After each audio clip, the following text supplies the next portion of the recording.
안녕하세요. 오늘 보내주신 증시 부동산 동향 분석 자료, 정말 흥미로운 내용이 많던데요. 이 복잡한 숫자들 속에서 진짜 중요한 맥락을 저희가 한번 짚어내서 오늘 시장이 당신에게 어떤 의미인지 함께 파헤쳐 보겠습니다. 네, 오늘 2025년 11월 12일 수요일 시장의 속살을 들여다볼 준비 되셨나요? 네, 바로 그거죠. 뭐랄까, 단순한 데이터 나열이 아니라 이 정보들이 실제로 뭘 말하고 있는지, 그래서 우리가 뭘 눈여겨봐야 하는지 좀 속 시원하게 정리해 드릴게요. 자, 그럼 바로 주식시장 이야기부터 시작해 볼까요? 오늘 코스피가 1% 넘게 올라서 4,150선에서 마감했네요. 장중에 좀 흔들림은 있었지만 그래도 막판에는 힘을 냈어요. 근데 진짜 놀라운 건 코스닥 아닙니까? 무려 2.52%나 급등해서 906.5포인트. 와, 52주 신고가 종목이 그렇게 많았다면서요. 이건 뭐 정말 눈에 띄는 움직임인데요. 맞아요. 이 상승 뒤에 그럼 누가 있었는지 보면 오늘 시장의 그림이 더 선명해지죠. 자료를 보니까 기관 투자자들이 정말 작정하고 사들였어요. 네, 수천억 원 규모로 순매수하면서 지수를 끌어올렸는데 반대로 외국인 투자자들은 팔고 나갔고 개인들도 좀 매도 우위를 보였단 말이죠. 이 엇갈림, 이게 오늘 시장의 핵심 같은데요. 어떻게 보셨어요? 정확히 보셨습니다. 바로 이 수급 주체, 그러니까 누가 사고 파는지의 극명한 대비가 오늘 시장을 읽는 첫 번째 열쇠라고 할 수 있습니다. 기관이 이렇게 대규모로 상당히 공격적으로 순매수했다는 건 이들이 현재 시장을 위험자산 선호, 그러니까 소위 리스크 온 분위기로 판단하고 있다는 아주 강력한 신호입니다. 앞으로 더 오를 거라는 쪽에 뭐랄까 베팅하고 있다는 거죠. 외국인이 대규모로 팔고 나간 것과는 정반대의 시각인데 이 점이 아주 흥미롭습니다. 네. 아, 리스크 온이요. 기관들은 그렇게 보고 있군요. 네, 그리고 코스닥의 그 폭등지는 정말 주목할 필요가 있습니다. 단순히 900선에 회복한 걸 넘어서 2.5% 넘는 급등세를 보였잖아요. 네, 맞아요. 특히 자료에 나온 것처럼 제약바이오나 일부 유망 소프트웨어 기업 같은 이런 중소형 성장주 중심으로 52주 신고가가 쏟아졌다는 건 시장의 자금이 확실히 코스닥, 그중에서도 미래 성장성에 대한 기대를 받는 쪽으로 집중되고 있다는 뜻입니다. 아마 간밤에 미국이나 유럽 시장에 긍정적인 소식이나 정책 기대감 같은 그런 글로벌 요인이 국내 투자 심리에도 영향을 미치면서 이런 위험자산 선호 현상이 나타난 것으로 보입니다. 그렇군요. 그럼 코스피 대형주들도 오르긴 했지만 오늘 시장의 열기는 주로 코스닥, 중소형주에 집중됐다는 말씀이시네요. 이걸 보통 차별화 장세라고 하던데 이런 현상이 나타날 때 투자자 입장에서 뭘 주의해야 할까요? 좀 불안하기도 하거든요. 네, 맞습니다. 삼성전자나 SK하이닉스 같은 시가총액 최상위 반도체 주식들도 상승하긴 했지만 오늘 장의 분위기를 주도한 건 명백히 코스닥의 그 성장주들이었습니다. 이런 차별화 장세는 시장 전체가 다 같이 좋아지는 게 아니라 특정 그룹만 뜨거워지는 현상인데요. 여기서 우리가 좀 주의 깊게 봐야 할 단기적 위험 요인이 보입니다. 첫째, 기관 혼자 사자를 외치고 외국인은 계속 팔자를 외치는 이 엇갈림. 이게 계속되면 시장이 갑자기 위아래로 크게 흔들릴 수 있습니다. 변동성이 커지는 거죠. 기관의 매수세가 과연 언제까지 또 얼마나 이어질 수 있을지가 단기 시장의 방향을 가늠할 중요한 포인트가 될 겁니다. 아, 기관의 힘이 언제까지 갈 것이냐. 네. 그렇죠. 둘째는 코스닥 지수가 단기간에 이렇게 급등하고 52주 신고가 종목이 많아진다는 건 단기적으로 너무 과열된 것 아니냐는 신호일 수도 있다는 점입니다. 물론 이게 상승 추세의 시작일 수도 있지만 갑자기 분위기가 식을 가능성도 염두에 둬야 한다는 거죠. 코스닥 시장의 전체 거래 대금이 얼마나 늘었는지 혹은 그 주가 하락에 베팅하는 공매도 물량이 어떻게 변하는지 같은 지표들을 통해서 과열 여부를 좀 더 냉정하게 체크해 볼 필요가 있습니다. 듣고 보니 그러네요. 기관이 산다고 무작정 따라가기엔 외국인의 매도세가 좀 마음에 걸리고 또 코스닥이 뜨겁다고 올라타기엔 단기 과열이 걱정되고 정말 어려운 시장인데요. 그럼 이런 상황에서 우리가 실질적으로 참고할 만한 접근법은 뭘까요? 좀 구체적으로요. 네, 아주 중요한 질문입니다. 이럴 때일수록 기본적인 원칙에 충실해야 하는데요.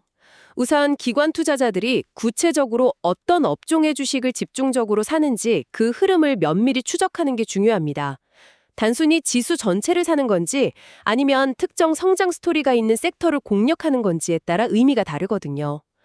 그리고 외국인이 팔 때도 기관이 그 물량을 꾸준히 소화하면서 매수 기조를 이어가는지 이른바 수급의 연속성을 확인하는 것이 핵심입니다. 아, 그러니까 기관의 진심을 파악하는 게 중요하다는 거군요.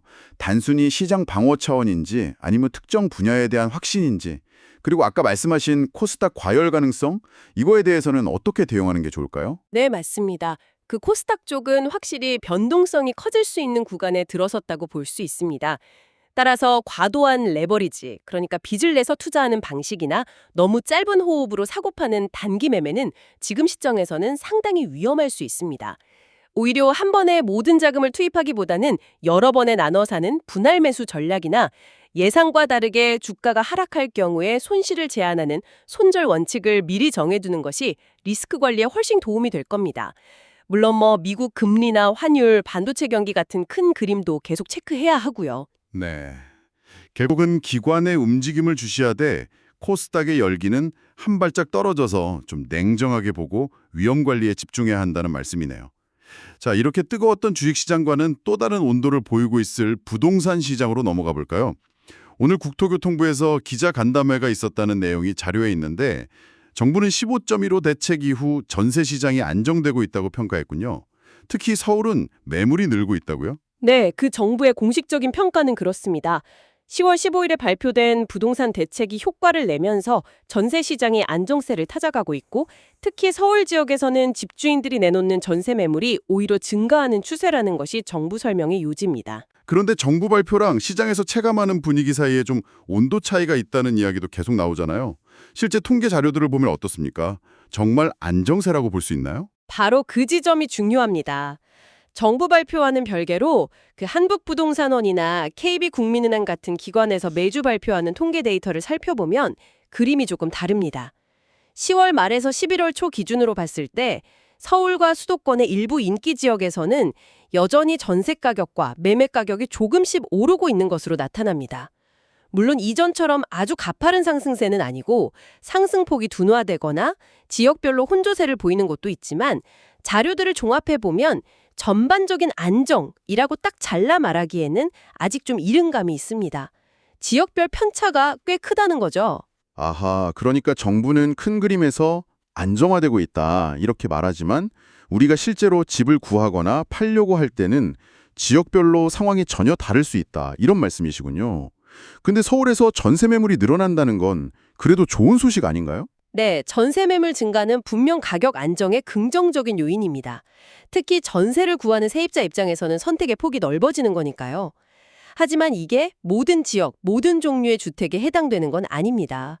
여전히 교통이 편리하거나 학군이 좋은 인기 지역, 혹은 정부의 저금리 대출 지원을 받을 수 있는 주택 또는 재개발, 재건축 기대감이 있는 곳들은 전세든 매매든 수요가 꾸준해서 가격 하방 경직성이 나타날 수 있습니다.